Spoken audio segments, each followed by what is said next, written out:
Tes, cek tes satu dicoba cek, cek tes satu dicoba cek, cek tes satu dicoba cek tes satu, cek satu dicoba, cek satu dicoba.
Assalamualaikum warahmatullahi wabarakatuh. Good morning, honorable judges, participants, ladies and gentlemen. Welcome to the competition of the fourth ASEAN International Student Competition, an event where bright minds gather to share ideas, insights, and creativity through the power of words.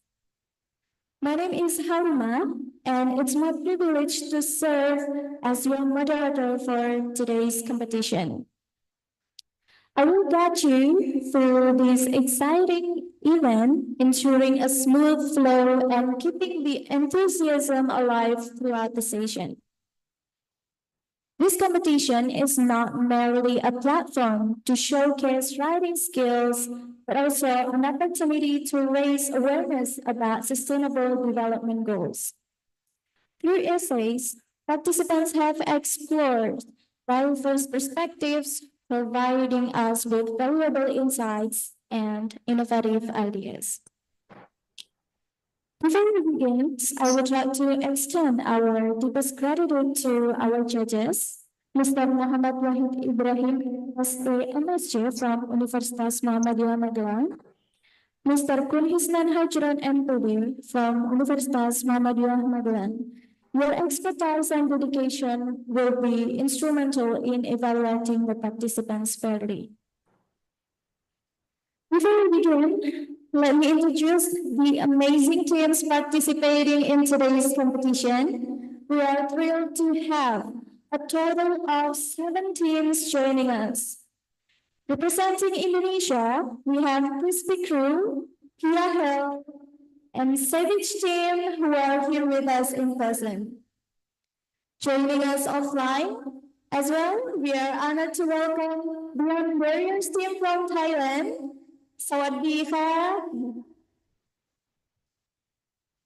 For our friends participating online, we are delighted to have teams from the Philippines and Thailand who are joining us via Zoom. Despite the distance, their enthusiasm and dedication truly unite us in the spirit of this competition. Let's give it a round of applause.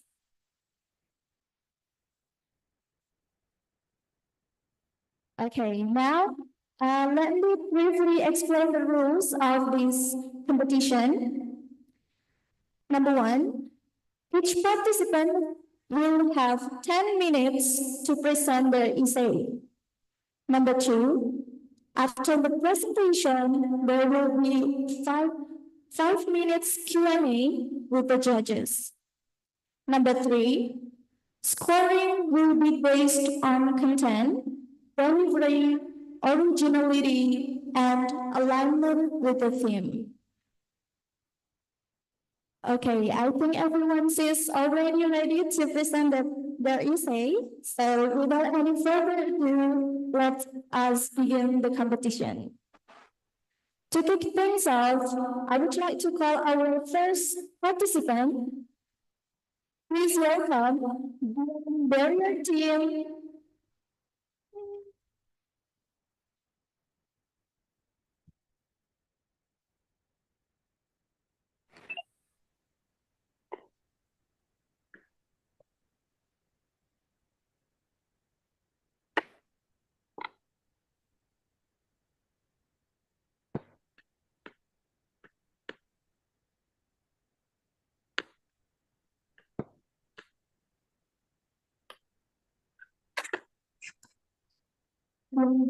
Teams, time is yours.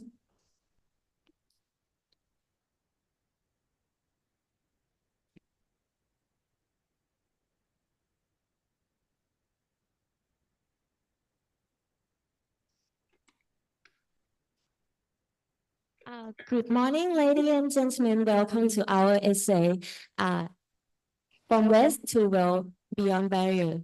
We are from Thailand, Khon University, Faculty of Administration of Business, KKBS. Today, we will present about our essay. So for our presentation, Can we have the slide?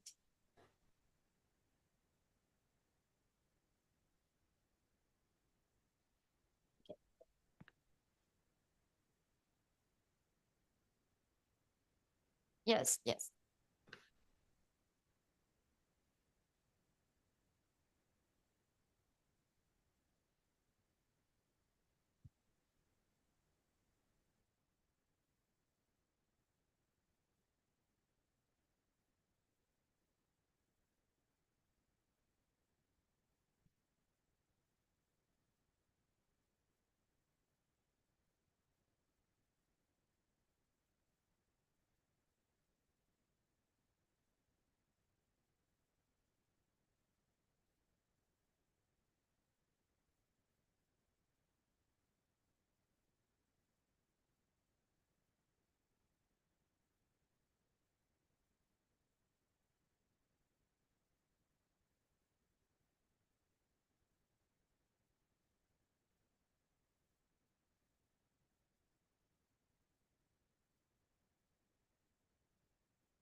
I'm sorry for the technical issue earlier.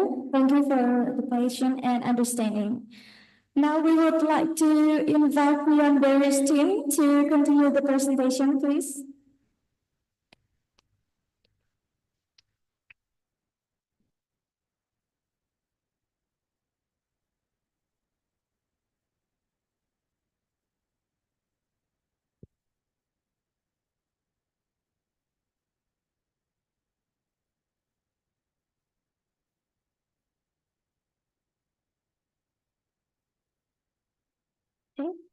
Good morning, ladies and gentlemen. Welcome to our essay, From West to World.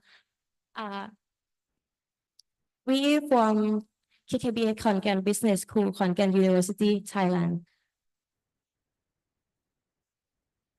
สวัสดีค่ะ My name is Vimalin Kamril. My name is Dalita Bunchai, and we have remembered they joined being Zoom from Thailand. วิรดาขำช่วงแอนมนัญชยาศรีเมืองแก้ว Next slide, please.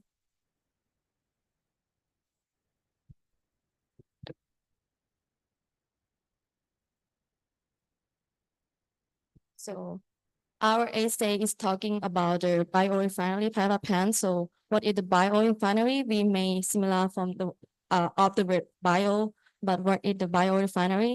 The biorefinery is a process that turn the natural material into new products such as biofuel, chemical, and other products that good for environment. So Thailand had a financial establishment, the biorefinery pilot plant in Rayong, Thailand, or in EECI, or we call it Eastern Economic Corridor of Innovations. Next slide, please. This is the sustainable development goal that related to our essay. The first one is the goal 7, that the most important one that we think is related to our essay is the affordable and clean energy. It's talking about the biofuel that gonna be alternative to fossil fuels. And the next one is zero hunger. That's talking about if we had the biorefinery power plant in Thailand, like around the country, it's gonna be divide the income to community and people around the area. And the next one is goal 6, clean water and sanitation.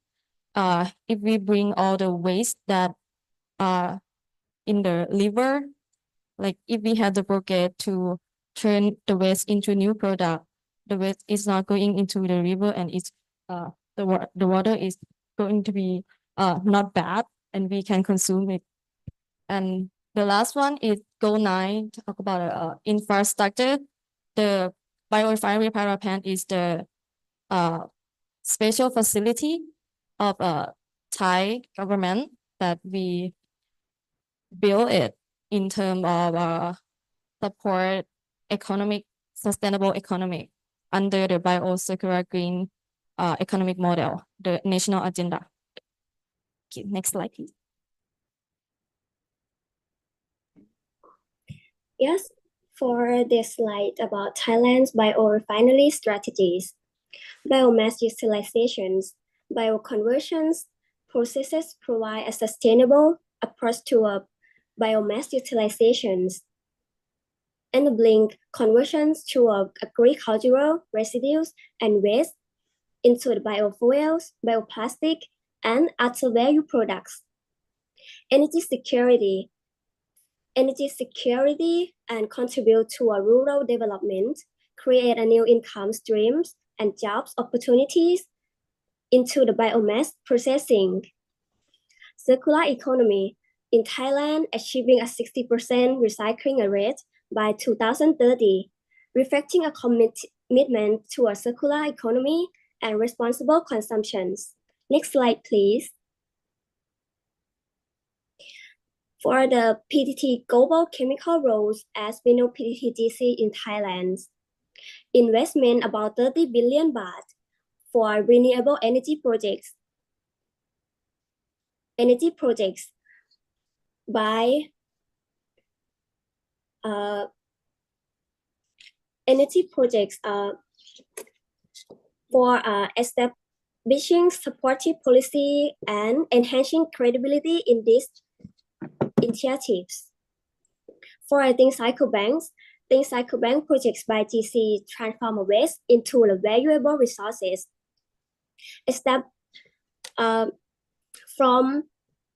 From waste to value initiative, the recycle plastic, generating for participations for school, fostering awareness into the communities.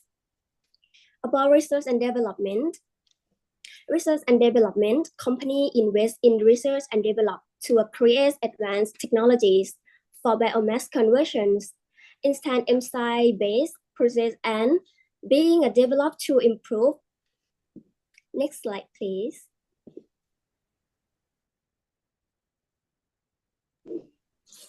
For the international comparison about Thailand and Norway, Thailand bioconversion strategy focus on utilizing agricultural residues to bolster rural development, while Norway emphasized advanced technology derived from its forestry and marine resources to reduce carbon emissions. Both countries illustrate how distinct national context shape bioconversion strategy and their contribution to sustainable development. Next slide, please. For Thailand Sustainable Resources Processing Sector, Thailand Sustainable Resource Processing Sector presents an exciting opportunity with the potential by harnessing our abundant biomass resource estimate at approximately 25 million tons annually, and improving technology, we can convert agricultural waste into valuable products like biofuel, bioplastic, and biochemicals. For about pilot project and providing a financial support for small, medium-sized enterprise, we call SME, can spark innovations and create jobs opportunities. And green job, the Thai government had a set goal to increase the number of green jobs to 1 million by 2030, which aligned with our ambitions into the sustainable resource processing. Next slide, please. For government initiative, Thailand has a policy that they want to develop the sustainable economic and create a green job for the rural areas and Sustainable Resource Innovation Center project to achieve the BCG Bio Circular Green Economy model and to achieve the SDG goal. Individual impact, job creation, Thailand expect to create a job around 1.3 million green job and quality of life improvement. They will easy to access the green energy and has a career to live their life. Human resource development, TPTGC, they have a policy to combining with the educational institution to give the knowledge about biochemical to drive the bio industry. A thriving future, Thailand has a policy that they will promoting community engagement and investing the technology and innovation, and then raising awareness. All of this will give a brighter future for our world and the next generation. Yes.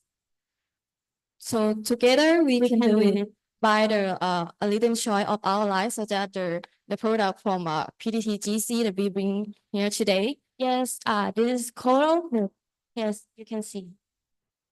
It's made from real. three plastic bottle. Yes. it's in the shape of color because we want to represent the sea, the waste in the sea. Yeah, that we say in our presentation, we have a valuable product. Yeah, this is a real product. This is a real product of the PTTGC. So this is all for our essay. Thank you for your all attention attention. ขอบคุณค่ะขอบคุณค่ะ ขอบคุณค่ะ thank you Okay, thank you for the amazing presentation from the Barrier teams. Now, I would like to invite our esteemed judges to share their feedbacks or ask any question from the team. The judge, time is yours.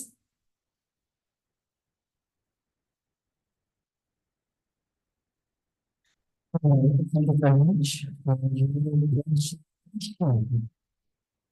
Just make sure your name. So you are Mimari. Yes. All right. I'm sorry if I wrongly pronounced your name. And you? Tarika. Which one? This one. Rika. All right. And then for the online participant, we are there. That's correct. And also Mama Chaya. Yes. All right, because maybe I wrongly pronounced your name. You give us insight about what is that finger pilot plan from waste to wealth. That's indeed it's a good idea. And you say that with this pilot plan, you will help to tackle 4 SDGs, SDG 7, SDGs 2, SDGs 6, and SDGs 9. And I actually curious about your product, but then you give us example of the product. Is there any other product? we have like a plastic the bowl from plastic that's recycled, and we also have a paper glass for it's a recycle from the biorefinery. Yes, It's not like straightly in from this plant because it's just the pilot plant in Thailand because it's take a lot of cost to build one. So it's just the pilot plant that, but everyone in our country could bring our material to test there. All right. So, apart from the plastic one, I mean, if I see your first slide, there is a vegetable waste there. So, what kind of product resulted from the vegetable waste? Or you just, yeah, could you please bisa kembali ke slide pertama? Yeah, you said that this made from plastic bottles. Yes. But then the first slide, yeah, that's vegetables waste, right? That one? This one? No, the up one, the top right. Yeah. I mean, because you, Because the biorefinery it use a lot of type of material as a source Yeah. of the process. all right. So So, it's not just plastic. all right, it's not only plastic. It's not And, all right. So, do you have a plan to create another product like chemicals, maybe, or biomass energy from a biorefinery, or just this product for now?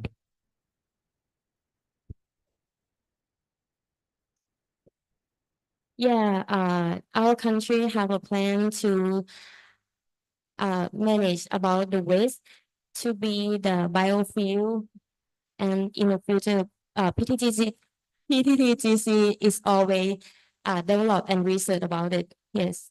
Okay, thank you very much. Because it's important, because waste is like a major, or is the major problem of a country.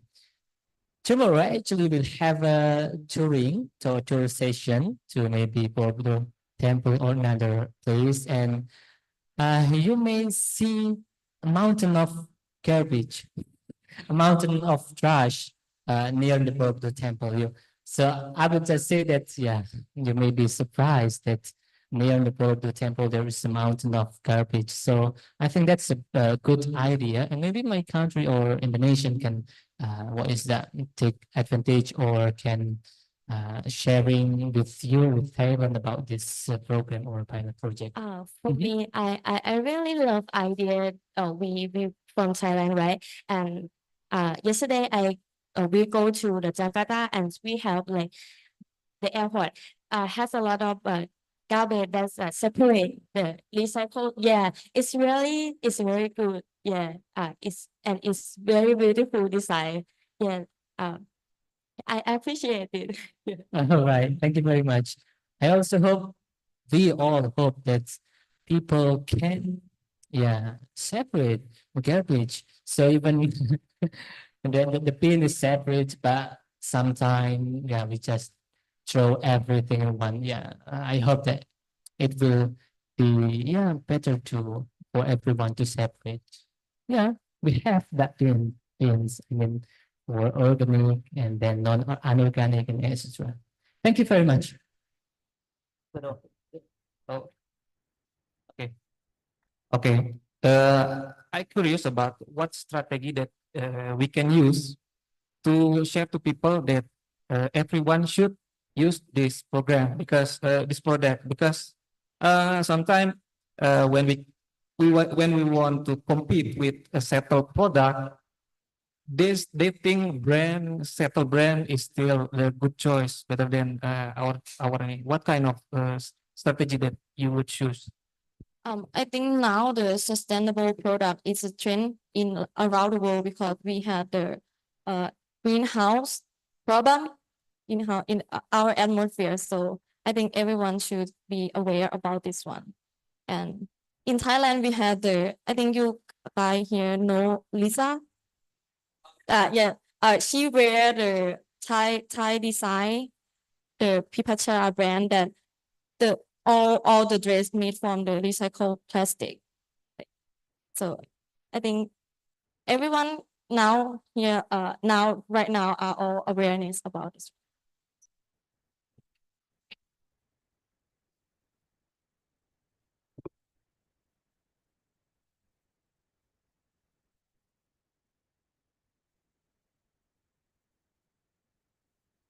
Thank you for the amazing presentation from Lumber teams. Okay, now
let's move on to the next team who are here with us in person. Please welcome Crispy Crew Team.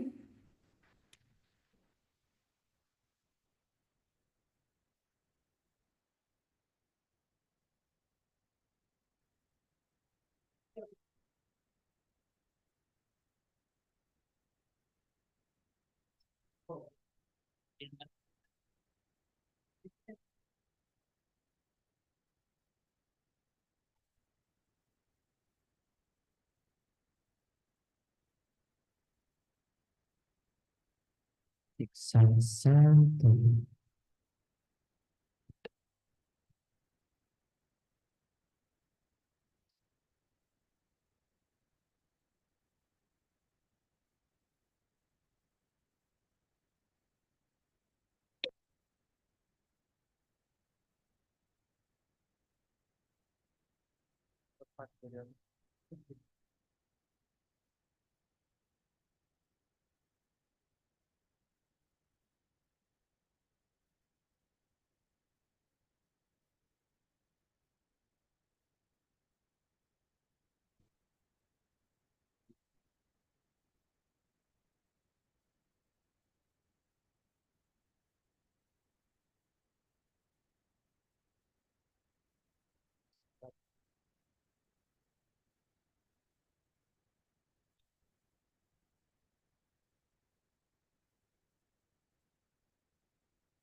Okay, for this crew team, time is yours.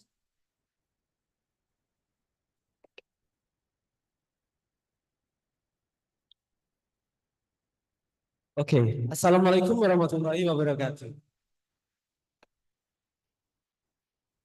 Good morning, ladies and gentlemen, and the honorable judges. Let me introduce ourselves. My name is Bintang. This I am Anissa Dwi Adinda.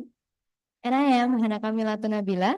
who will be the presenter of our team, Crispy Crew. Okay, on this occasion, we will share some ideas that we have discussed as an ongoing plan. Let's start now. Okay, Asia is the largest region for the production and use of cooking oil, and with Indonesia, Malaysia, and China being the main producers. Next. Used cooking oil is harmful to health if used without special treatment, as it can trigger degenerative disease.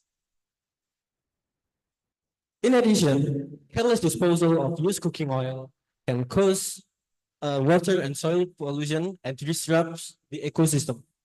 Unfortunately, the public awareness about this impact is still low. So, Jalan Tabeng is here as a community-based solution to the management of used cooking oil. The bank not only buys and collects the cooking oil, but also process it into products such as soap, biodiesel, aromatherapy candles, and fertilizer. The program itself supports the achievement of the SDGs, including 6 SDGs, clean water and sanitation, 11 SDGs, sustainable cities and communities, and 12 SDGs, responsible consumption and production. Okay. Operational process of the Jalan Bank is first, collection of used cooking oil, carried out by officer who comes to the customer or customer who comes to the bank. Second, over. There is two options. One is by voluntary, free or in exchange for product. Two, sell or buy. In exchange for product equivalent to the value of the bank jelantah or like cash. Next. Jelantah Bank educates and encourages communities to protect the environment while strengthening the circular economy. With the collected of used cooking oil processed into products such as soap, aromatherapy candle, laundry soap, biodiesel, and fertilizer. The first product is laundry soap. As you can see, we are bringing it now. This is product made by our team, laundry soap, but also can use for hand washing.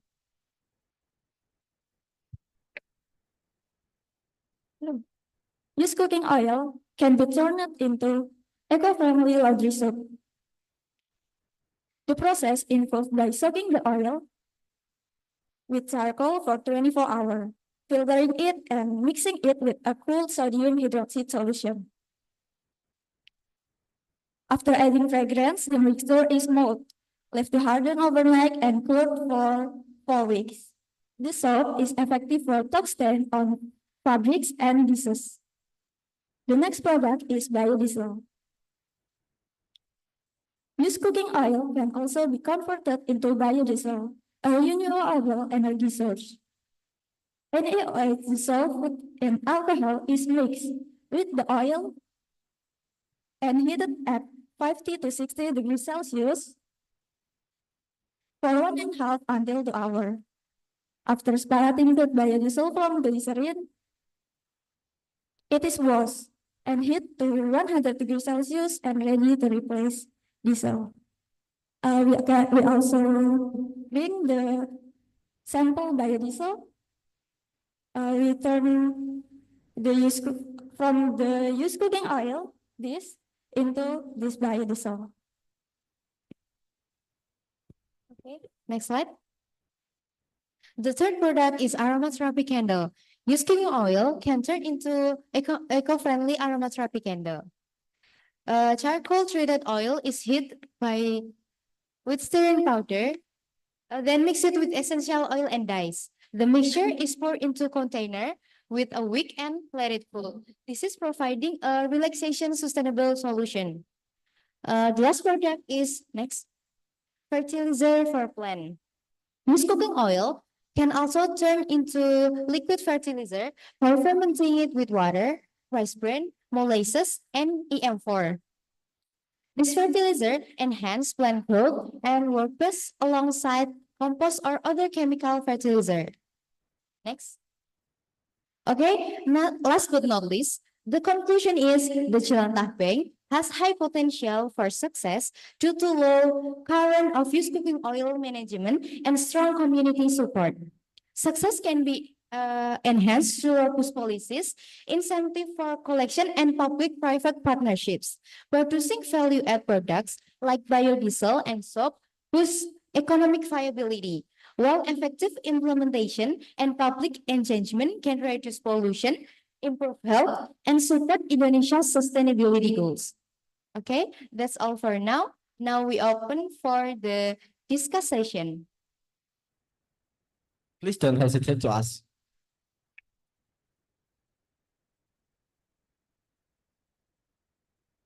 Okay, check. Okay. Okay, check. Okay. I'm a little bit gravitated to your product is product soap, right?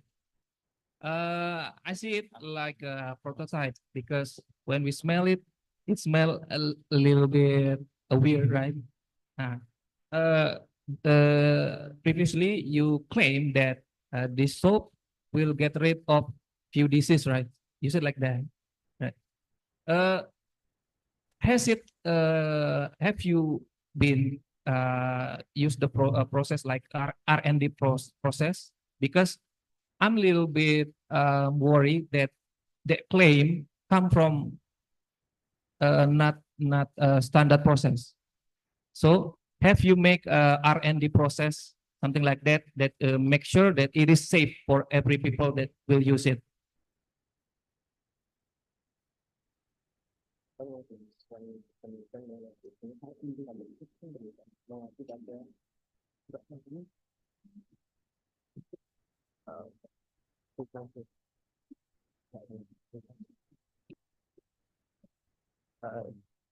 Can we have a minute for discuss?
Okay.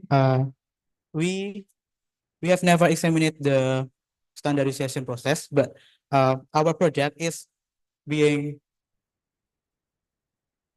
we make the product by the refer to previous research. Like there is so many research using the used cooking oil to on this soup. Yeah. So we have never examined it, but we make it reversed by the previous research work. And it's literature, international literature.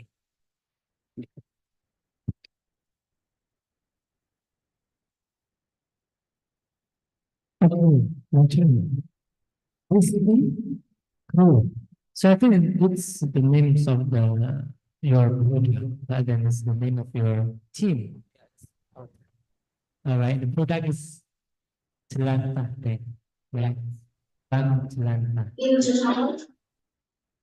Okay. Honestly, I think your product is actually, what is that? What is that? I can say that there's nothing special for your product, unfortunately. But then my question is, what makes you different with other product? Maybe, I mean, this one, or converting used cooking oil to another product like this one, or then aromatherapy. And what else? You said biodiesel, and then laundry soap, fertilizer. Yeah, everyone can get this product in the market. And I think that's not the new idea. Yeah, I have no idea where did the idea come from. But then again, my question: what makes your team or crispy crew different from other product? Okay. Like,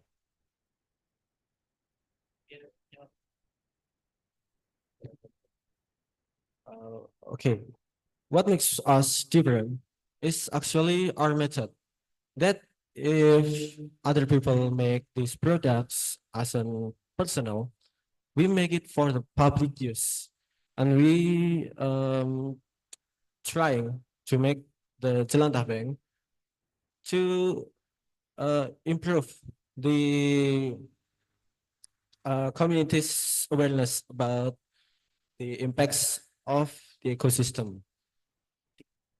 Let me add a little.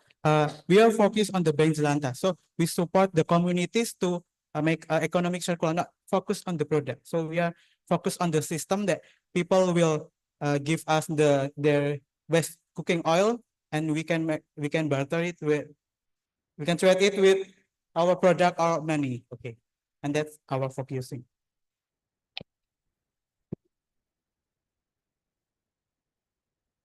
Okay, that's all from us. Thank you so much. And if you think to throw the oil away, Crispy Crew is on the way. Thank you. Assalamualaikum warahmatullahi wabarakatuh. Waalaikumsalam warahmatullahi wabarakatuh. Thank you for the amazing presentation.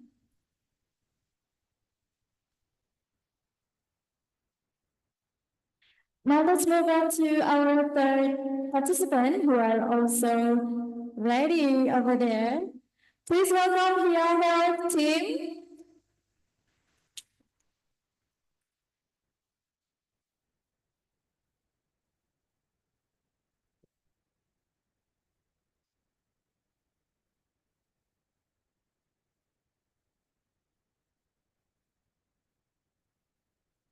Okay, you guys only have 10 minutes to present your presentation.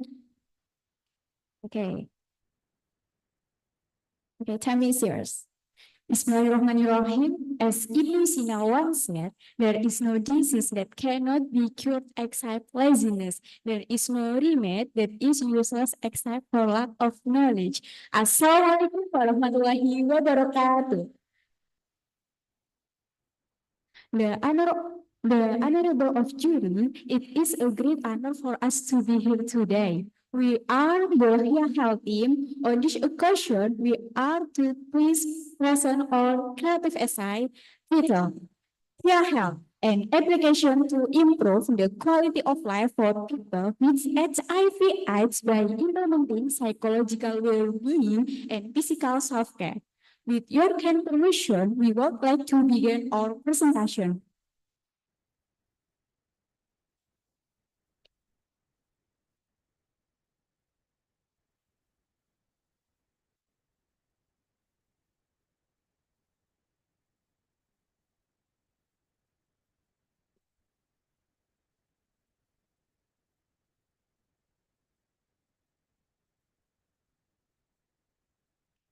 World Health Organization in 2023 said that 39.9 million of people live with HIV, 630,000 people died from HIV, and an estimated 1.3 million people are infected.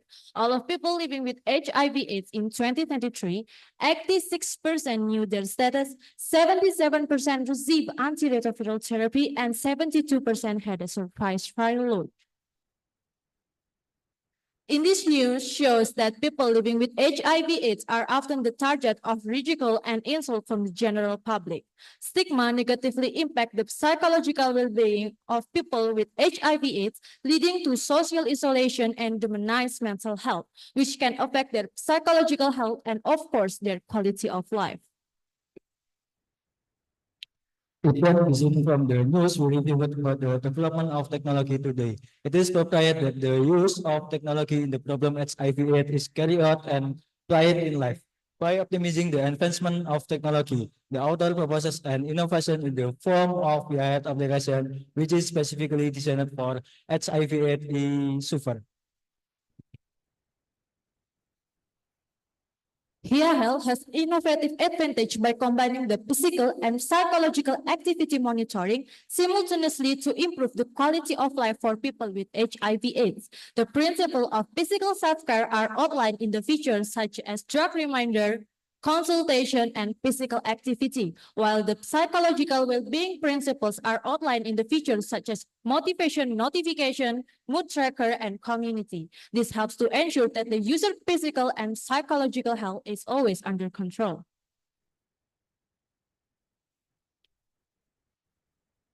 This first image presents an initial view of Here Health. Furthermore, the user already has an account. The user will be directed to the login page to fill in the username and password. However, the user does not have an account. The user are registration page to fill in the username, email, birthday, password, and phone number. After that, the user are directed to the home page with a display of 4 submenus: medication reminders, consultation, physical activity, and mood tracker. Motivational notification will appear every day to increase psychological spirit. Medicinal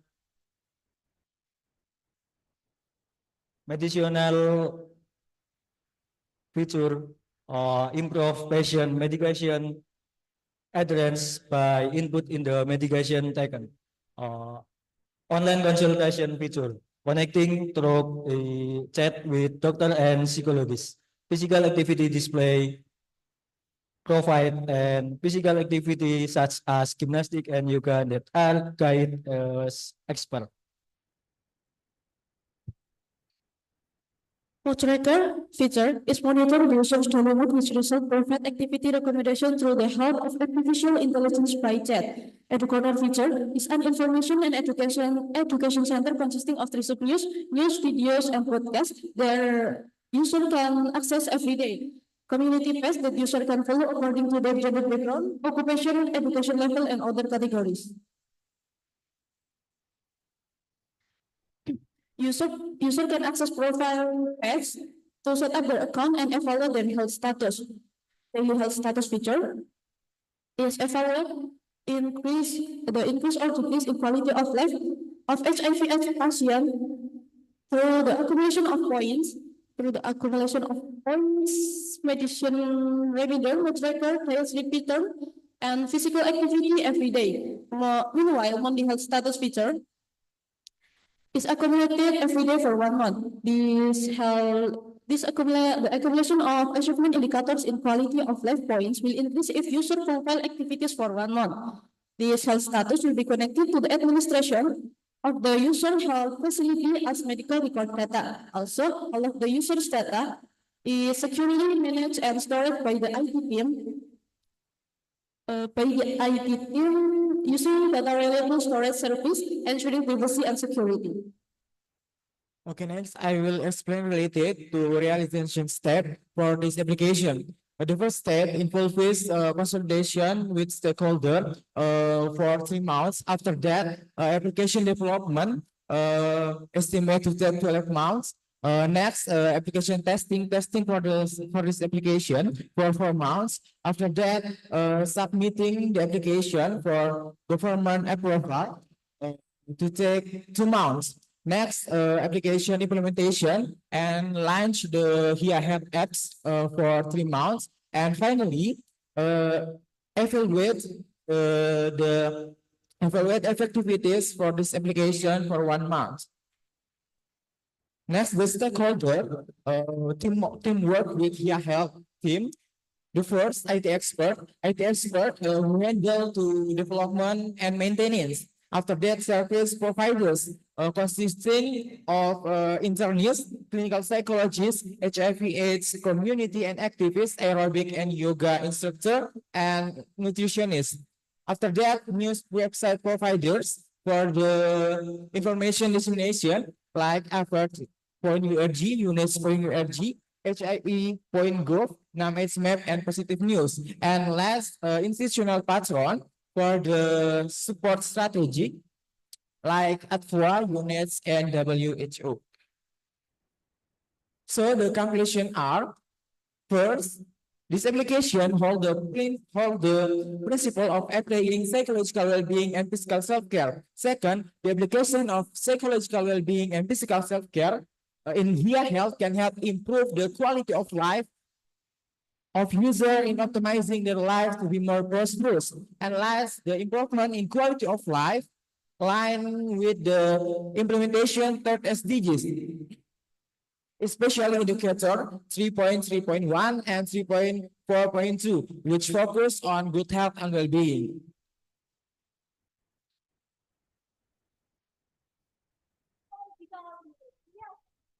Here Health. Better life, better mind, and better health.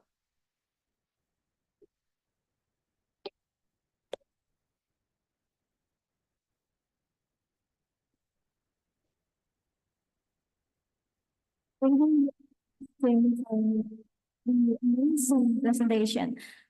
Let us now turn to our panel judges for any questions or comments they may have. Judges, time is yours. Thank you, madam. Go ahead. I'm curious about the word here. Is it acronym or abbreviation of H? HIV/AIDS. HIV/AIDS. Yeah, so Oh, yeah, it's like we sorted it in like one word. Yeah, like that. all right. So the question for me is, have you created a prototype for the application, or you just have a plan? Have you created a prototype for the application? Okay, so Here Health is still innovations about the application, so we still haven't made a proper prototype. It's just like innovation. All right. So I suggest that you have to make it faster. I mean, the idea is good, but then if everyone in this room try to make this application faster than you, and then they try to make it, what is that? Yeah, Mr. Kunsit Paten. You will lose everything, right? So I think that's a good application, but then you need to not just an idea. You come from different faculties, right? Yeah, What right. faculties? Three of us are from the health department.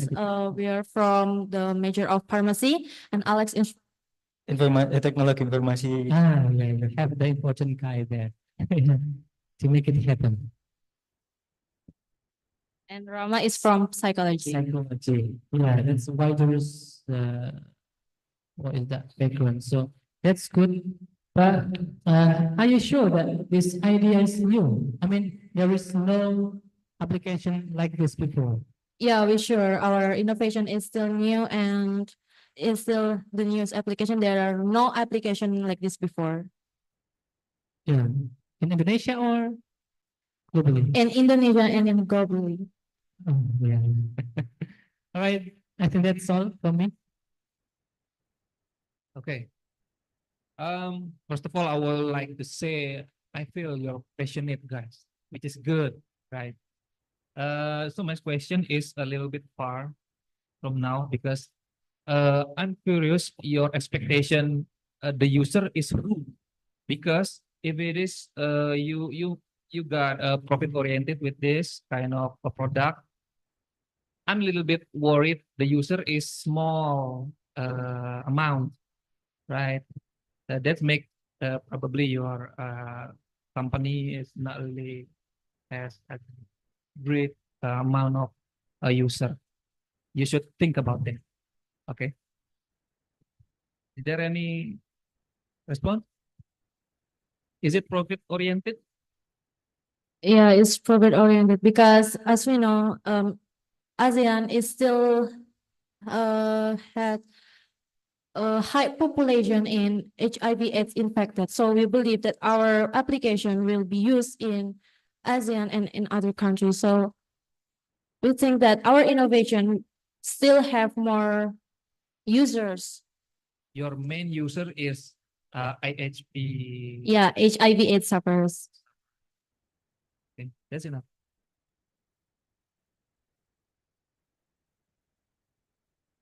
Thank you for the amazing presentation. Please, please give applause. Okay, for your health team, please. Thank you. Thank you so much.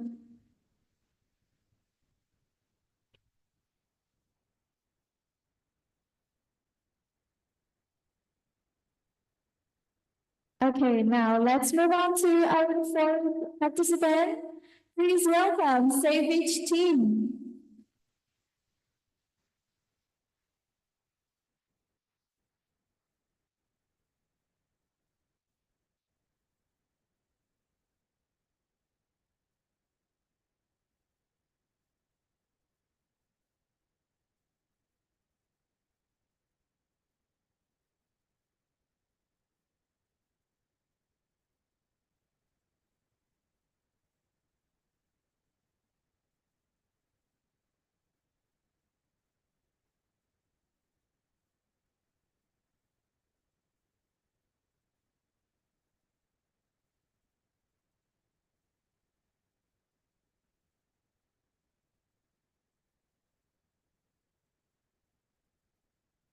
Okay, are you ready?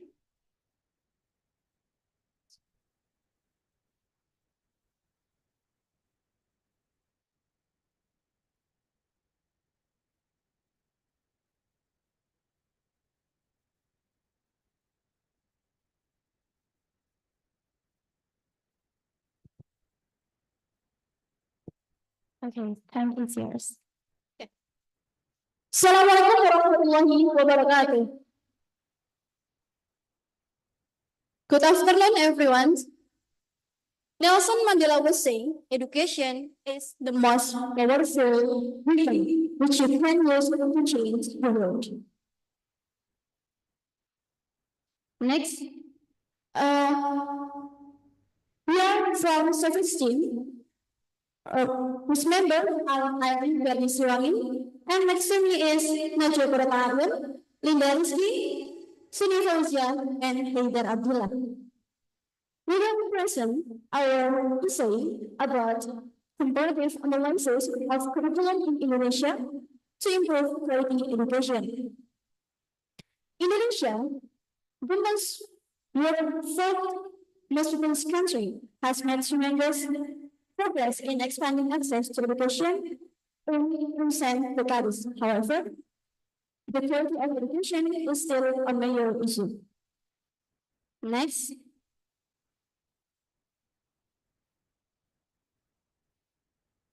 This essay will discuss the fourth sustainable development goals, which is about the quality of education.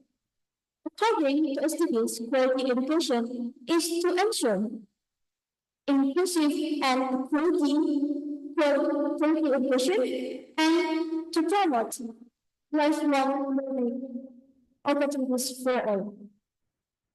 Next. One way to achieve this goal is to improve the curriculum. It's a plan for learning. Therefore, what is to know for process learning and the development of the individual has been a shaping of a curriculum. Curriculum goals are still not being achieved in Indonesia, so this pressure has a direct impact on education and learning. One way, in Indonesia, there are a number of problems related to curriculum implementation, including the first one is teachers' lack of participation in curriculum development, and the second, the community resistance to new curriculum and fully sign the minister changes, and then teachers' evidence and shortage. Next. There are various curriculum have been implemented in Indonesia. The first one is Protest curriculum, and then Protest curriculum. Protest curriculum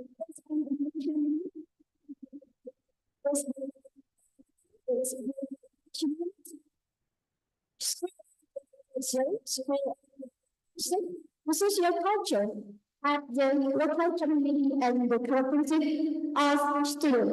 And then curriculum progress is a part of this curriculum with the aim of improving the quality of education process and outcome directed at the character and level character student with the regulatory competence standard or SPL in education unit and was an implemented now is curriculum berbeda and also curriculum concept that cements independence and independent in the sense that each learner gives the freedom to access knowledge obtained from formal and non-formal education.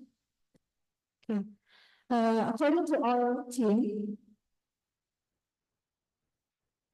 of the three curricula have been implemented in Indonesia. The default curriculum is the best in education in Indonesia. Thus, is better the previous curriculum. The has a simple structure and material, and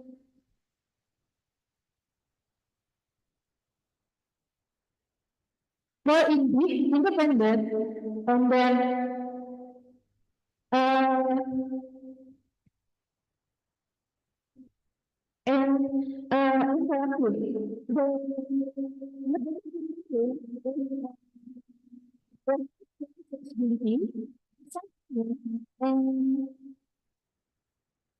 and less concern on learner, so they can focus more their individual and interest. Okay, from the first of all, we can focus on in country in ASEAN, among them Malaysia, Singapore, and Thailand. It can adopt the Indonesia, including the consistency of the curriculum use. The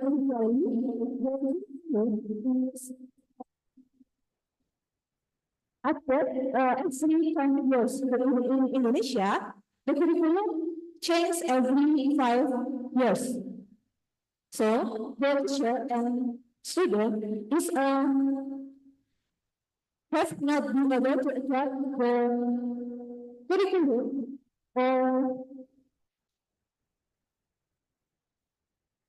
and it affects the quality of education in Indonesia. The second, facilities. Educational facilities can be improve the quality of education, student learning conversion, experience, and motivate student learning. However, education in Indonesia, facilities in Indonesia, especially in three key areas. This is depan, perluas, and tertinggal. In English is founder, outcomes, and and life behind. And the third, subsidies. Indonesia provide function, assistant to student. And the fourth, teacher competence. Teacher competence in Indonesia include four competence. Namely, is pedagogy, personality, social, and professional. And the last, maintaining cultural value. Cultural value in education of Indonesia can be recognized into the education curriculum, including intolerance, and the diversity and inclusion.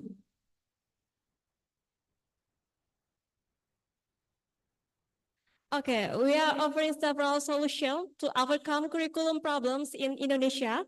One, provide continuous professional development for teachers with improved competencies and understanding for the new curriculum. Teacher can teach more effectively and adapt teaching methods to the needs of students.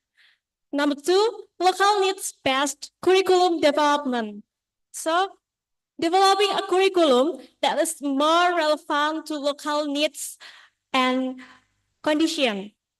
This includes considering the culture, economy, and research potential of the region so that education can be more applicable and relevant of students. And last, number three, consistent curriculum use. With the use of a consistent curriculum, all related educational elements do not need to adjust the changing curriculum, thus hampering the educational process that is already running. Next. So we can conclude that in an effort to improve the quality of education in Indonesia, a comparative analysis of the curriculum shows that adjustment and innovation in the curriculum are essential. We hope that the quality of education in Indonesia can improve significantly, producing a generation that is ready to face global challenges. That's all for me. Time to Q&A, please.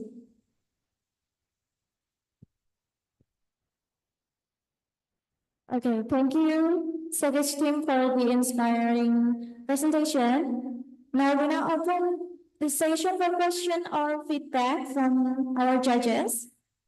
Please. Okay.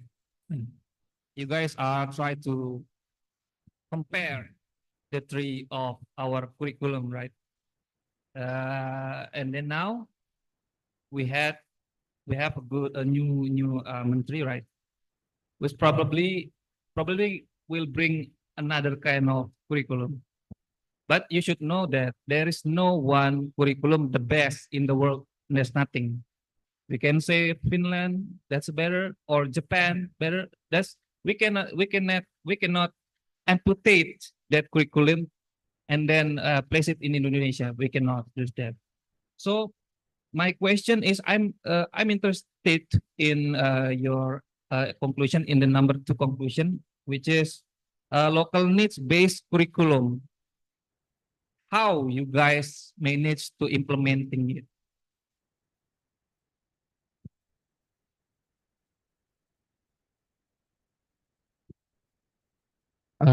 Thanks for your question, and I'm trying to answer the question. Maybe we can enter some local wisdom like Javanese language, Sundanese language, and some traditional art in the school. So we think that it would be improve the motivation of students to take a part in the school, so they can more often attending the class. So that would be have a good impact for education in Indonesia.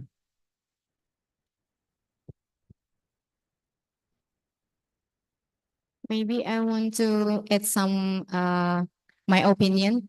So in my opinion, Indonesia have diversity, so many diversity, but we have a unity. Like we are Javanese, Sundanese, and more ethnic in Indonesia. But in one language, in one nation, we have a unity. So local wisdom that Haidar told is when we have unity, when we have diversity, but we can unity. It's maybe in a global issue, it's so can be more have tolerate with any diversity in the world and make equality for any people in the world too. So this is our opinion. Thank you, Judge. Okay. Basically, you guys said that you guys are disagree with the standardized of national, like UN. UN, yeah. You know that? Exam. Yes. The Yes. standardized examination. Yes, You national. guys are agree with that or not? Because if you said that we should local needs based in our curriculum, that probably make it's a little bit difficult to make standardized, because it in the which part of Indonesia, every single part, they needs different, right?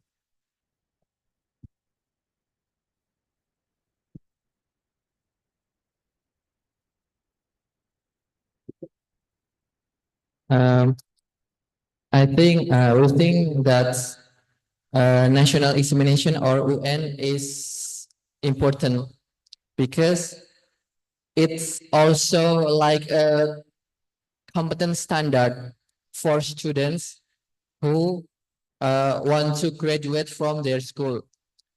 Yeah, maybe that's. 17, best quality education or golden age nation. Okay. So, thank you for Savage Team for the inspiring presentation. We may have a seat. Thank you.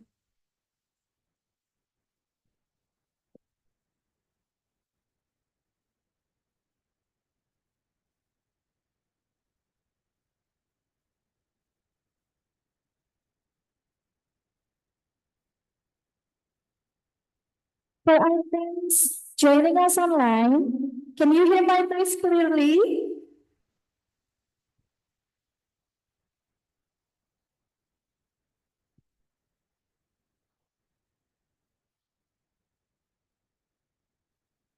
Hello, Skibidi team.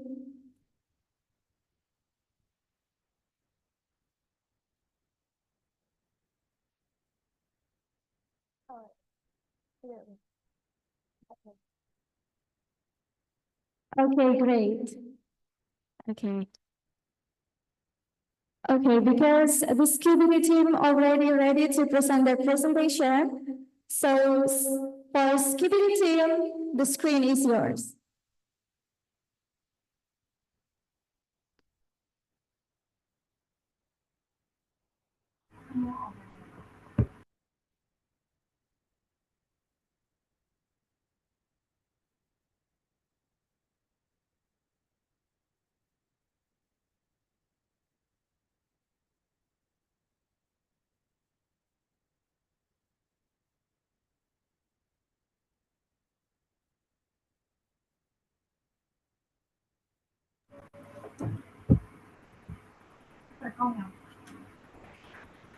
Okay, we can start. Okay. Good morning, Indonesia. Good morning, ladies and gentlemen. We are the Skibidi Group from Khon Business School, Thailand. Today, we will be presenting on the topic. I'm sorry, for Skibidi team, could you please turn on your camera? Thank you.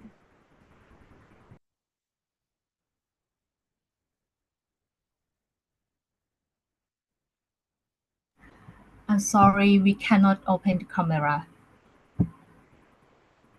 The Meet says, you cannot start your video because the host has stopped it.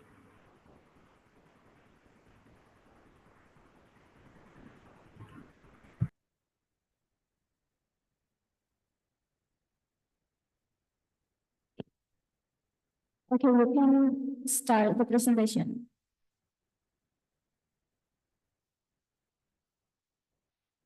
My host ต้อง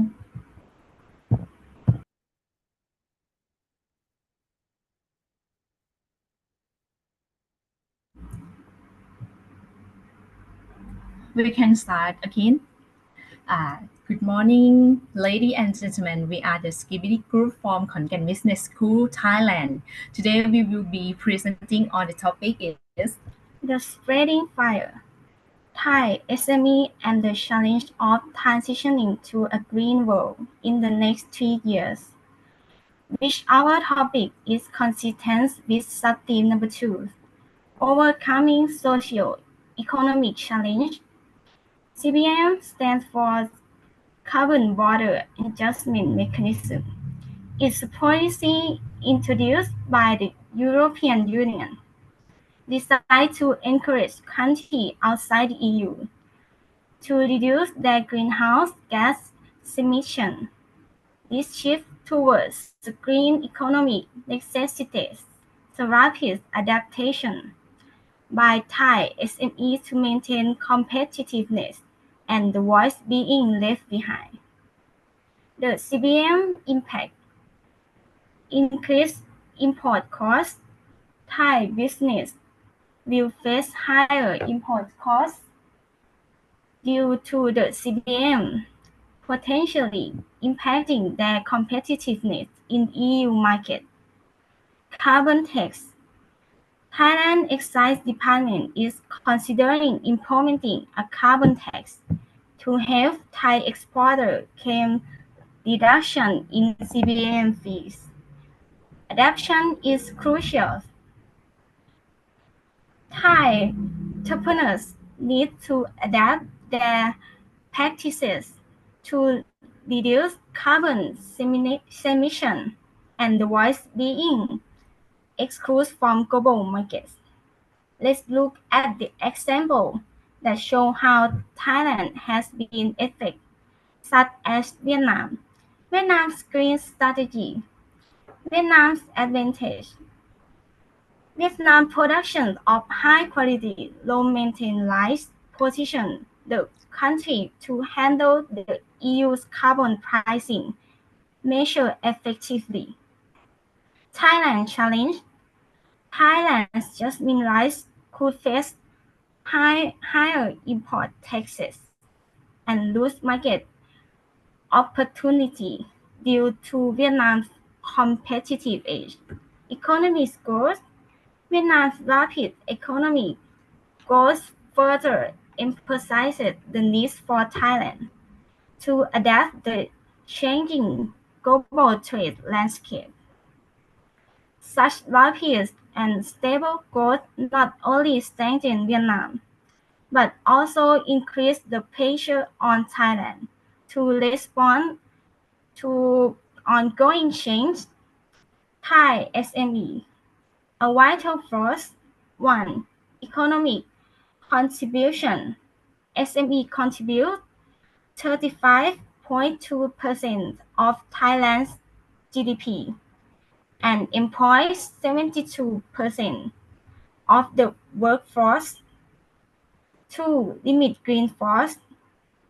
Despite their importance, the growth of registered green business in Thailand has been limited, represents on 0.4% of the registered legal entities.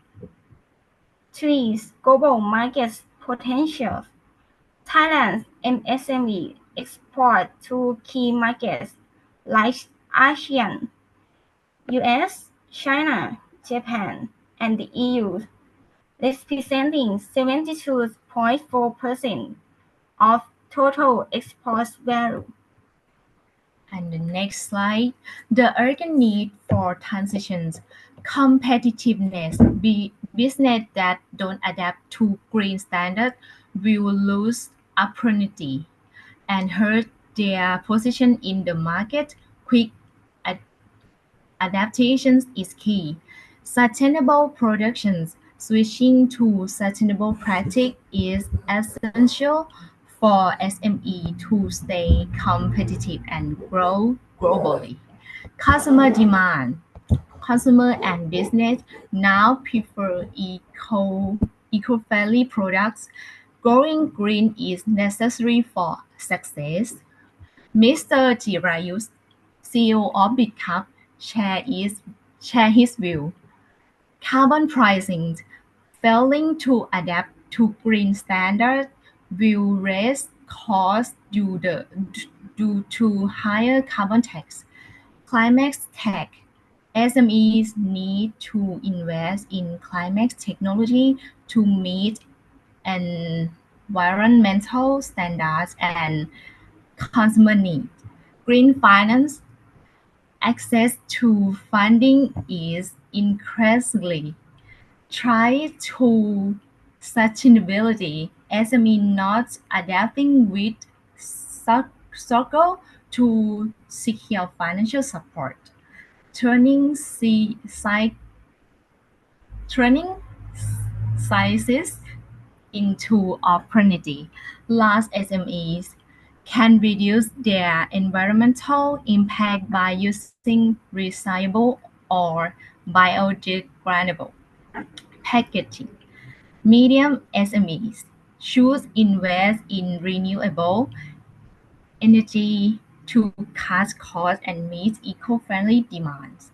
Small SMEs can start by using biodegradable material which appeal to eco-conscious consumers and prepare them for future regulations. The path of forward. Thailand can secure this future by building a strong green economy.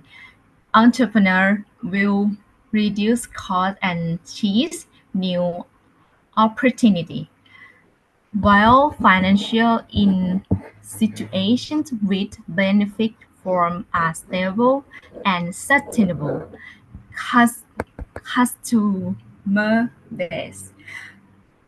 Finally, our group would like to say thank you. ขอบคุณค่ะ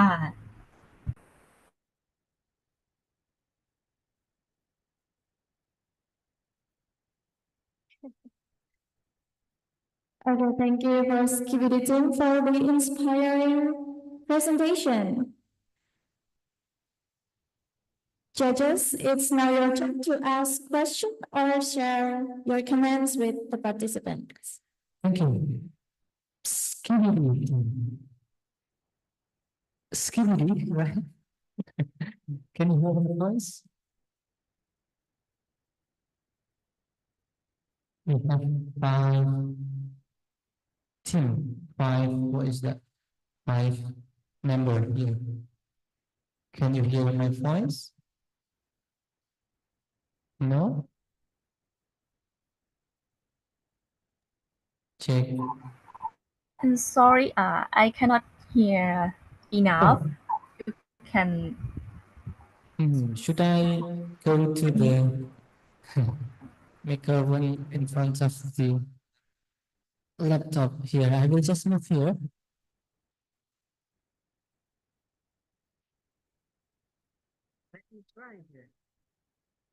Check, check. How about now? Still?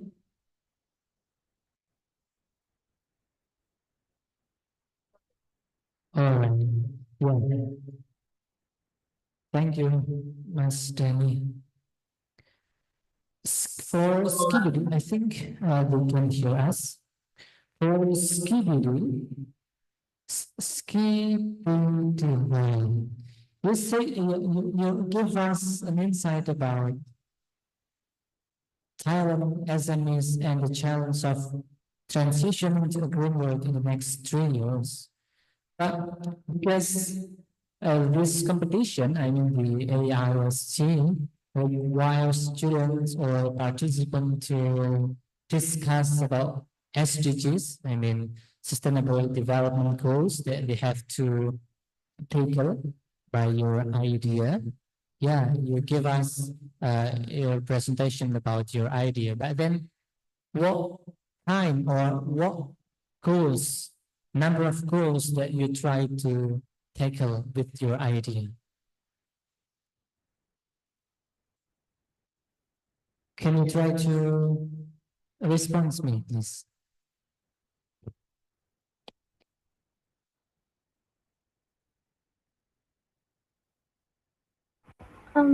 Sorry, the sound is not very clear. The mic, Yeah, beside can you Mhm. again, please? Yeah, I will just try to write a comment in the chat box.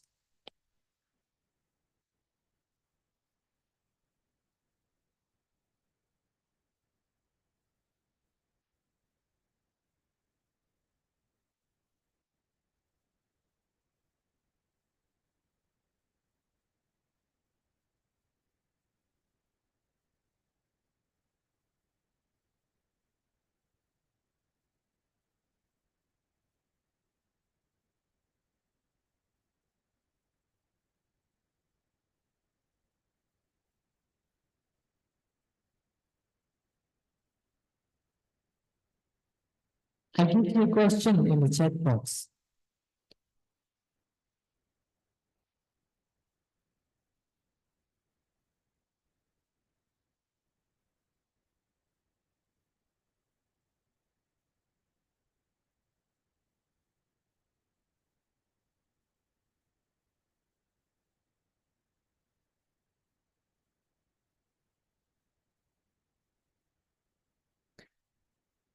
All right, Skibidi, I think there is a signal problem. I have no idea in Indonesia or in yours, but then because of the time limit, we will proceed to the next participant. But if you are willing to give your comments next time, yeah, time is yours, of course. Thank you.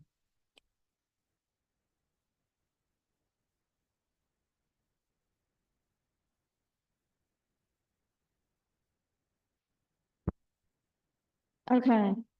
Now let's move on to the sixth participant who are also joining us online. From which Brothers team? Are you ready?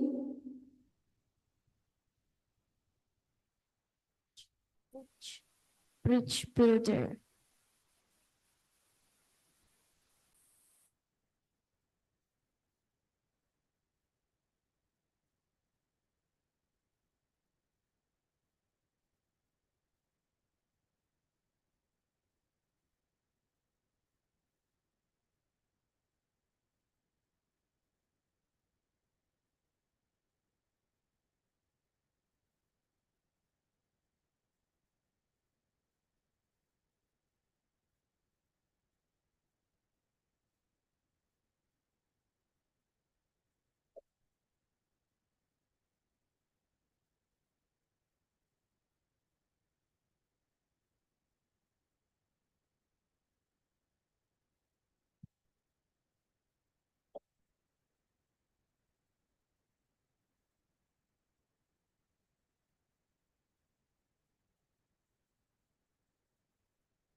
Okay, for which building team, time is yours.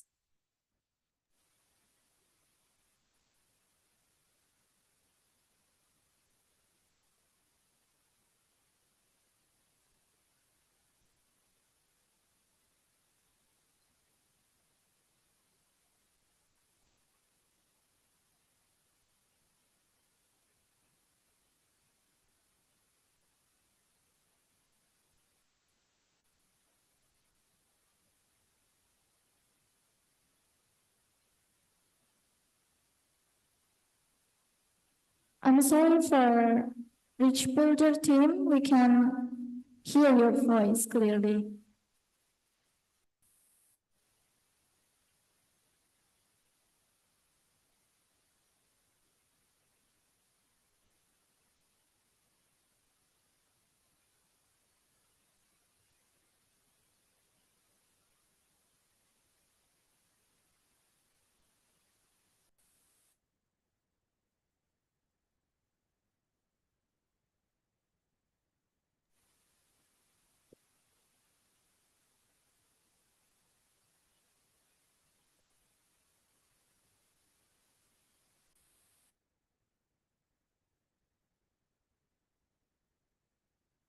Which buildings?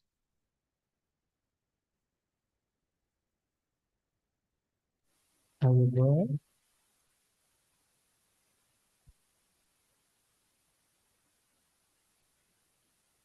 You can try to chat in the, what is that, in the chat box. If you hear me.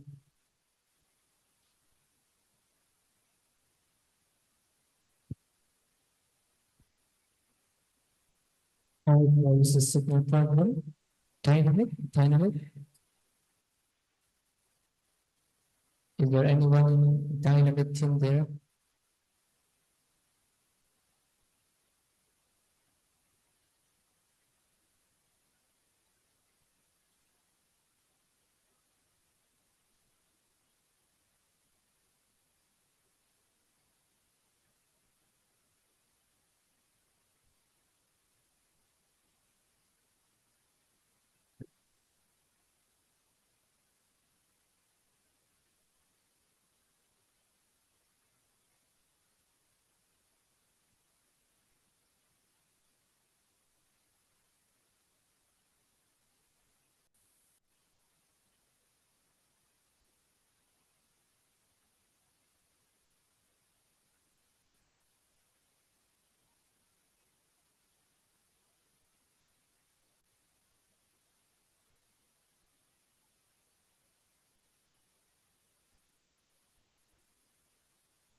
Okay, now let's move on to Dynamite team.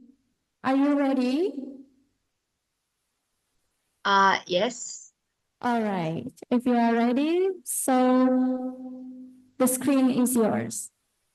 We have a problem. We heard that you require us to turn on the camera, but it said I cannot start the video because the host has stopped it. All right, it's okay. Okay.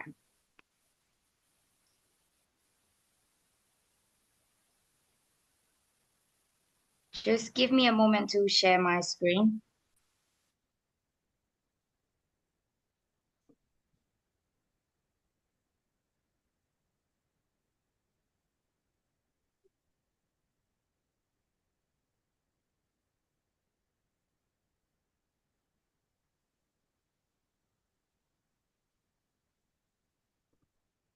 So, good morning, ladies and gentlemen.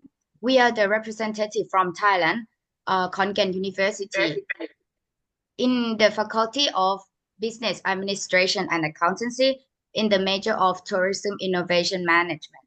Today, we're going to talk about good governance. In today's interconnected world, good governance plays a crucial role in shaping in the future of sustainable development. It embodies the principle of transparency, accountability, and inclusiveness. At the heart of this vision are the Sustainable Development Goals, particularly those promoting peace, just, and strong institutions, as well as the importance of partnership. Good governance provides this framework for achieving comprehensive and inclusive development objectives. Therefore, it is crucial to acknowledge that these elements are interconnected, collaborating to ensure nations thrive equitably and sustainably. The foundation of good governance is dedication to peace. Without peace, our society would face instability, conflict, or violence. Peace forms the critical foundation for governance system to function effectively. In peaceful environment, good governance can focus on long-term policy that can help promote in many ways, such as strengthening social bond and economic development. For instance, according to One News, Thai Royal Gazette announced an amendment to the Civil and Commercial Code, known as the Marriage Equality Law, which will take effect in 2025. This legal advancement demonstrates the government's commitment to ensuring equal rights for all citizens, thus promoting peace and social harmony. Lasting peace requires more than the absence of conflict. It demands addressing causes like inequality and fostering active community participation. Dialogue forums are crucial for promoting understanding and peaceful coexistence. Justice. Justice is crucial for sustaining peace, ensuring accountability, and protecting human rights. A fair and transparent justice system resolve conflict, prevent abuse of power, and foster public trust, reducing the likelihood of violence or personal vendetta. Justice not only ensure accountability but also act as a safeguard against corruption. However, in Thailand, the justice system faces challenges like corruption and lack of transparency. Agencies operate with limited oversight, undermining credibility and public trust. To strengthen justice as a pillar of good governance, reform must focus on transparency, accountability, and trust building, ensuring the system contributes to both peace and stability. Strong institutions are essential for sustaining both peace and justice. They ensure transparency, enforce law, deliver service, and manage resources effectively, fostering stability and public trust. Weak or corrupt institutions, on the other hand, lead to inefficiency, social unrest, and distrust, breaking down governance system. For example, in Norway, it is transparency and accountability institution ensure fair law and equal right for all. Fostering public trust, Norway also cooperates with the UN and other international bodies to promote sustainability and peace. Actively support global SDG projects emphasizing education, health, and equality. Building strong institutions requires investment in capacity building, promoting transparency, and encouraging inclusive governance. In today's unpredictable world, strong institutions act as pillars of resilience and stability, enabling society to adapt and prosper. Partnership are essential to good governance, as no government can achieve sustainable development alone. Collaboration among government, civil society, the private sector, and international organizations help tackle complex global challenges and promote growth. Partnership amplify governance by pooling resources, sharing knowledge, and building capacity.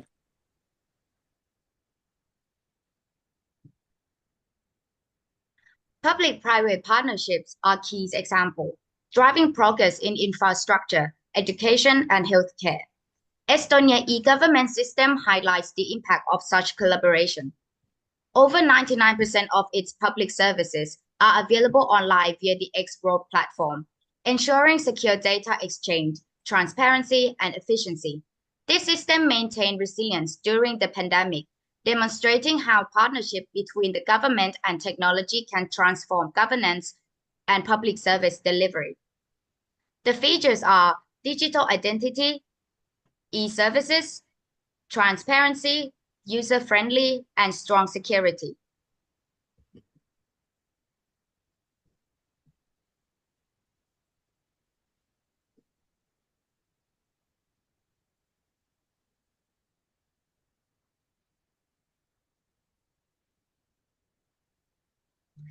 The interconnectedness of peace, justice, strong institutions, and partnerships is evident in how these elements reinforce each other's. Peace ensures stability for institutions to function effectively, while justice prevents the concentration of power and ensure fairness. Strong institutions build public trust and sustain peace and justice. Partnerships allow governments to leverage the collective power of diverse actors, driving innovation and adaptability in governance. In conclusion, good governance is the foundation of sustainable development, and its success relies on integrating peace, justice, strong institutions, and partnerships. These elements together create a just, equitable, and sustainable world for the future generations. Thank you for your kind attention.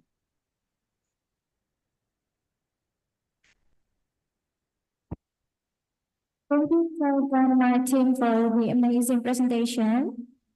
Now I would like to invite our honorable judges to ask any questions or feedbacks from Dynamite teams. Thank you, Dynamite team. But before that, I will respond to the representative from PUB. Yeah, you can still present your team after Dynamite. Yeah, because I'm sure that you have a technical issue before this. Well, for Dynamite, right? Could you please open your camera, because the host just said that you can open the camera. Okay. Just to make sure. Yeah, good to hi. see you there. All right. Hello, hi, สวัสดีค่ะ Yeah, sawadika. We have 3 members here, right? We have, I'm sorry if I wrongly pronounced your name. Puchaman. It's that yours? How to Pochaman. pronounce your name? Pochaman. Puchaman. All right. We also have Tanasak. Right? Yes, it's me. Tanasak. Yes, Tanasak. It's yours. And finally, Ponpirat. Yes, it's me. Yeah. That's good to see you all. For your presentation, I'm agree with you that you say, what is that? Let me open the slide. Yeah, good governance is the key to a sustainable future for all. Yeah, I want to ask you, you as a student, what do you think you as a student can learn or practically learn about good governance? That's it. Can you say that again, please? I mean, your voice is kind of not clear enough because All we're right. online also. Of course. What do you think you, as a student in the university, can learn or try to learn how to manage or how to achieve good governance? You mean how, may I repeat that question again so I don't Course. give you the wrong answer? So you mean how, as a university student, how can we learn and adapt to use it in our real life? Is that what you mean? Yeah, yeah. Okay. So good governance, I think the easiest way to use or to make the good governance first is probably be just go for the selection. Everybody said that every time that they have the selection, uh the government would come out and promote for every citizen to go for the selection in order to use their rights and in order to prevent the conflict afterward. So I think that would be the easiest way for us to do that. And also we as a university student, we can also use peace, like find the peaceful in our life, because just like we presented to you earlier, without peace, our world would face a conflict and violence. And if we could find peace or we build some peace, so there will be no violence in our society or any conflict. Right, right. Any other answer for another team members? Because we have another team members here. Or just response my question other Um, than from I'm you? I'm the representative from the team. All right. Yeah. Mr. Kun, do you want to add something? Okay. Hello, Coach Saman. Yes, hi. Okay. I'm a little bit curious about you guys make a lot of point in your presentation, but I believe that to make a strong governance it takes time so long, right? Yes. My question is, what is two things that you should emphasize to uh, to to make the good governance? Two things, the priority that we should focus on. I think the two priority that we should focus on is peace and justice. Because in my opinion, peace and justice are actually the base of good governance. Because without peace and justice, we cannot build a strong institution or partnership at all.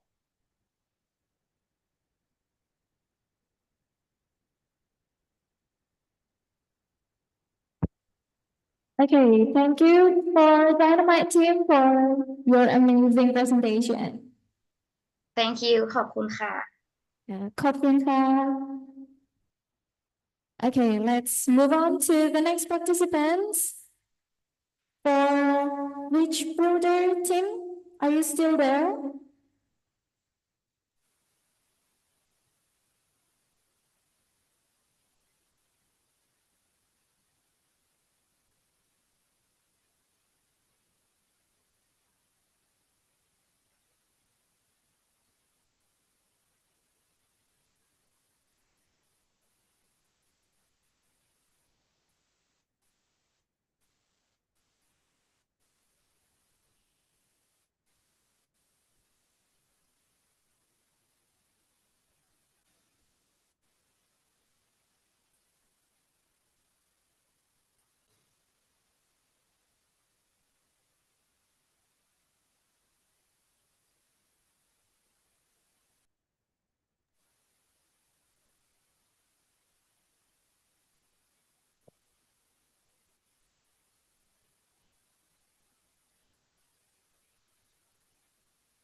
Hello, can you hear my voice?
Good afternoon, ma'am, sir. Can you hear us now?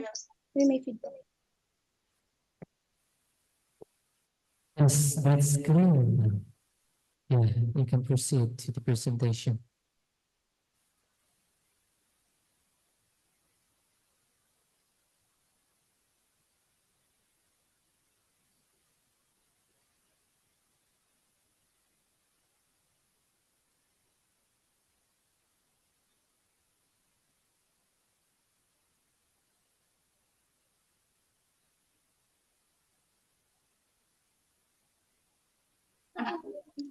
So, good afternoon, everyone. Our essay is entitled Asean at the Crossroads, a bold fight for equality, justice, and the future we deserve.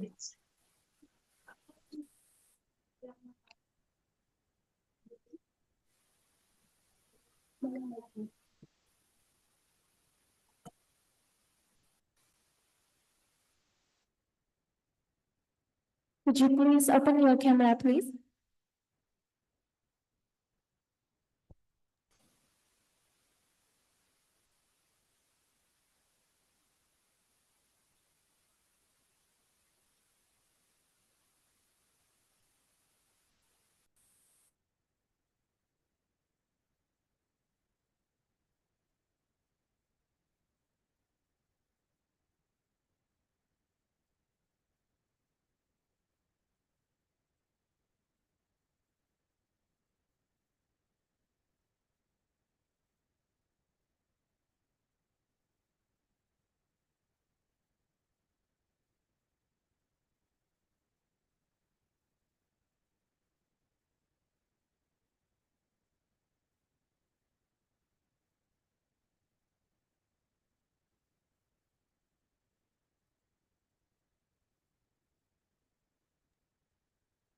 Pardon me, ma'am, sir, but there seemed to be a problem with our audio.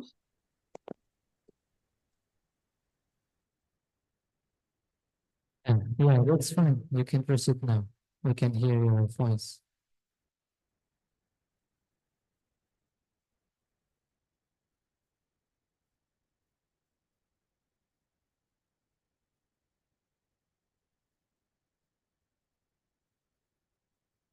You can start now.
Sir, can you hear me now? Yes, we can hear your voice clearly. Okay, I'm so sorry for the inconvenience. It's just that we had some technical issues with regards to the audio. Can we now proceed?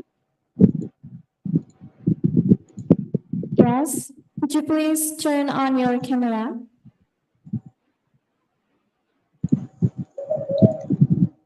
I'm so sorry, ma'am, but I can turn on my camera. It's okay. It's okay. You can start your presentation now.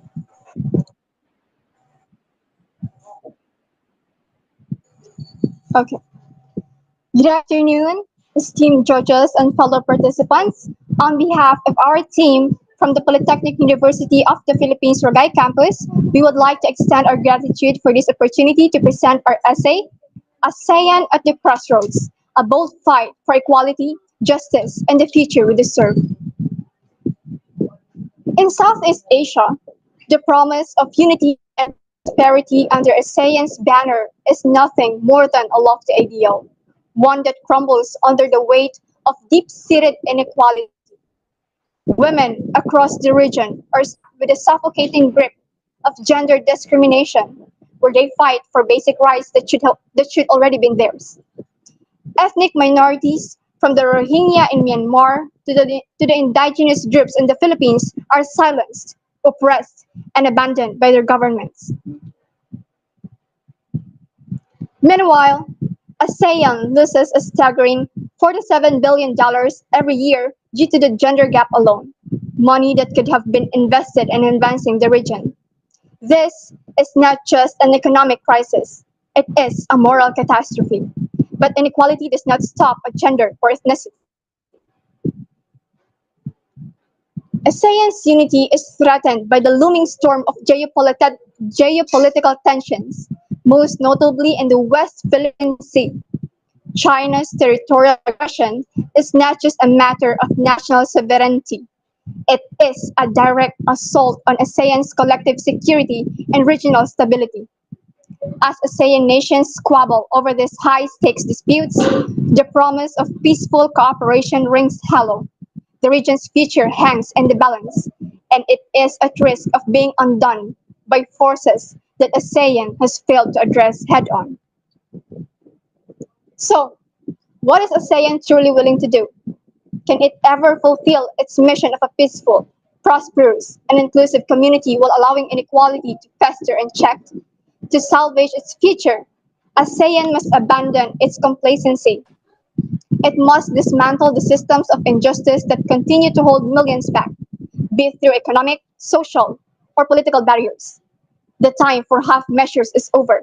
ASEAN's survival depends on its willingness to face these issues with the urgency, courage, and bold action they demand. Until then, the dream of a united ASEAN will remain just that, a dream. In terms of gender inequality, Asia's promise of unity and shared prosperity is nothing short of scandalous as the region continues to grapple with glaring inequalities that undermine its very foundations. Beneath the surface of regional cooperation lies a web of systemic injustices that threaten to unravel the very ideals ASEAN claims to uphold. Gender inequality remains one of the most entrenched and brutal challenges across the region. In countries like the Philippines, Indonesia, and Cambodia, women are still earning less than men for the same work, trapped in a vicious cycle of economic dependence. Women are denied access to leadership roles, excluded from decision-making tables, and subjected to violence, often with little resource for justice. The statistics are unforgiving. ASEAN loses an estimated $47 billion annually due to gender inequality. ASEAN's gender policies, such as the Gender Mainstreaming Strategic Framework, remain toothless and ineffective, unable to close the pay gap or empower women to claim their rightful space in society. The region's failure to address these issues head on speaks volumes about the hollowness of its commitment to gender equality. In terms of ethnic inequalities add another layer of injustice that ASEAN can no longer afford to ignore. Indigenous groups across the region, from the Orang Asli of Malaysia to the Lumad of the Philippines, continue to be marginalized, stripped of their land, their rights, and their dignity. These groups are condemned to poverty and social exclusion, deprived of the very basics of life, healthcare, education, and opportunities for upward mobility. The violent evictions of indigenous people from their ancestral lands in the countries like Indonesia and Myanmar are not anomalies. They are part of a widespread disregard for their fundamental rights. And ASEAN's failure to address these issues with the urgency they deserve reveals deep systemic racism and discrimination at the heart of society. Without a serious reckoning and reform, these ethnic minorities will continue to be left behind. If ASEAN is to truly live up to its ideals, it must prioritize the protection and empowerment of these ethnic minorities, ensuring their inclusion in the region's economic, social, and cultural future. The issue of territorial disputes further exposes ASEAN's weakness. The South China Sea is not just a geopolitical hotspot, it is a glaring symbol of ASEAN's failure to act as a united front against external threats. China's aggressive expansion in the West Philippine Sea and its blatant disregard for international law has left ASEAN member states like the Philippines, Malaysia, and Vietnam scrambling for support, only to find a weak, fragmented response from the bloc. And despite the 2016 Permanent Court of Arbitration ruling under UN clause that invalidated China's claims, ASEAN has done little to hold China accountable, illegally expanding its reach, militarizing the region, and bullying smaller states into submission. Its collective inaction on this matter undermines ASEAN's credibility and reveals the hollow nature of its commitment to protecting the sovereignty and security of its members. The failure to take decisive action on this front leaves the region vulnerable and exposed to further Chinese aggression.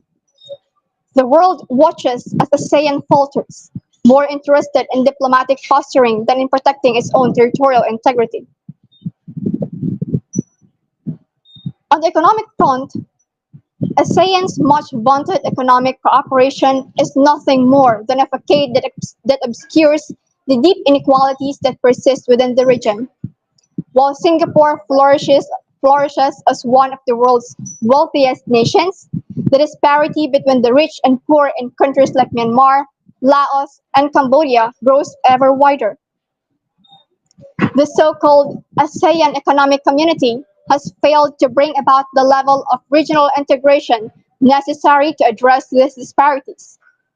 ASEAN's policies have benefited the elite, while the poorest continue to struggle with unemployment, lack of education, and debilitating poverty. These countries remain trapped in a cycle of underdevelopment, where the promise of a single market is nothing more than a pipe of doom for millions. Meanwhile, corruption remains rampant, and governance keeps the poorest members of ASEAN locked in a cycle of poverty and stagnation. The region's economic framework is broken, and without drastic reform, it will continue to deepen the divide between the haves and the have-nots. Similarly, the state of education in ASEAN is a ticking time bomb. While the region boasts impressive educational targets, millions of children, particularly in rural and ethnic minority communities, remain without access to quality education. In countries like Myanmar and Laos, the education system is a disgrace, with many children in remote areas having no schools to attend. Even where schools exist, the quality of education is abysmal, failing to prepare future generations to compete in an increasingly digital world. ASEAN's education policies, while well-meaning, have failed to address the glaring inequalities in educational access. The COVID-19 pandemic has only exposed the region's failure to prepare for a digital future, leaving millions of students behind due to the lack of technology, infrastructure, and governmental support. If ASEAN is to break the cycle of poverty, it must prioritize education for all, ensuring that no child is left behind regardless of where they are born. Finally, justice systems across ASEAN, which is nothing short of a sham, are rife with corruption, impunity, and blatant human rights violations.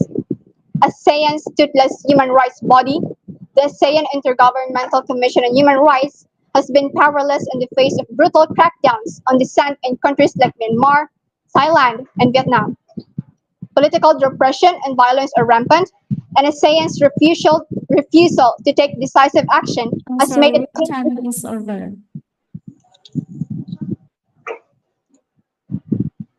Now let's move on to the Q&A session. Judges, time is yours.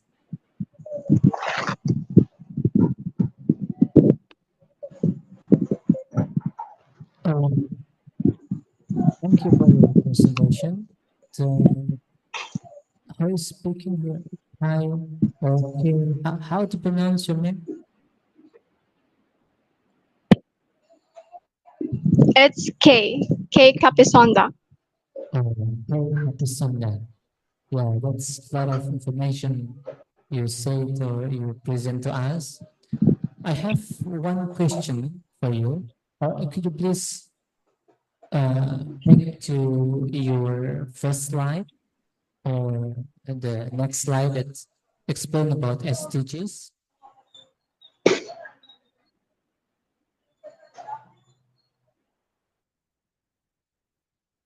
Could you please go to the first slide?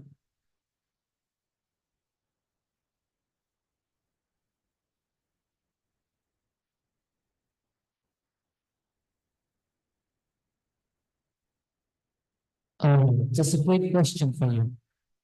If yeah, just what goals from the Sustainable Development Goals that you want to tackle by your idea that you present? Could you hear my voice? All right, from PUP, Dr. Chinky, yeah, you raise your hand, please.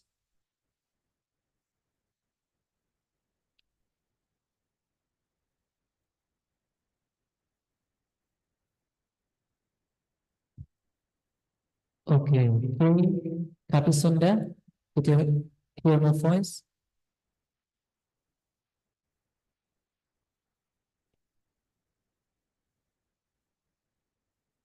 Yeah, no response. I'll pass my time to the moderator. Thank you.